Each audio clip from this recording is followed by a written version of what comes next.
pleine phase de doute. Le journal Libération revient en tout cas ce matin sur les états d'âme de Nicolas Sarkozy. Les états d'âme réels ou supposés dont il a fait état lors de son voyage en Guyane. Le week-end dernier, le président a dit avoir envisagé la possibilité d'une défaite en avril prochain. D'où ce titre qu'on voit à la une de Libé. Sarkozy déjà abattu, point d'interrogation. Alors la question ne réveille pas la sollicitude, c'est le moins qu'on puisse dire de Libération qui écrit ce matin.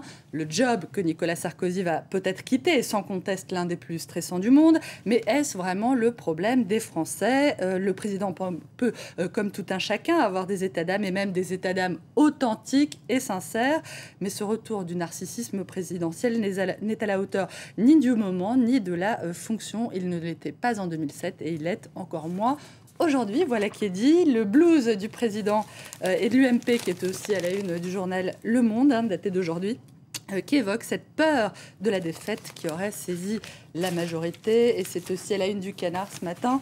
En Guyane, la pirogue, à Paris, la galère. Tout ça n'empêche pas en tout cas le camp présidentiel d'organiser la riposte. Et c'est à la une du Figaro qui titre ce matin sur le matraquage fiscal que seraient en train de préparer les socialistes. Il s'agit bien sûr des propositions que François Hollande va présenter demain.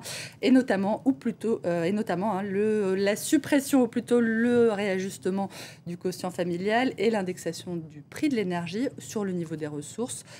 C'est une campagne sur fond de crise. Et c'est à voir, mesdames, du côté des Échos qui explique que la croissance mondiale est otage de la crise qui est en train de traverser l'Europe. C'est en tout cas l'analyse que fait le FMI qui a révisé à la baisse ses prévisions de croissance pour 2012 à 3,3%. Seulement, l'épineuse question de la dette qui vaut à 3 banques françaises une dégradation de leur note par l'agence Standard & Poor's.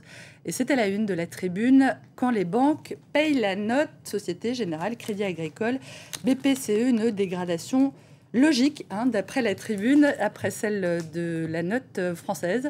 Vous êtes très dissipées toutes les deux ce matin. La crise, ça ne vous intéresse pas la crise, vous préférez les cookies? Non, on y reviendra d'ailleurs largement dans le journal de... Elisabeth, je vous laisse craquer votre biscuit, je vais peut-être terminer si vous voulez bien. La crise toujours, ça provoque beaucoup de débats en ce moment sur le Made in France, mais se demande la Croix, consommer français.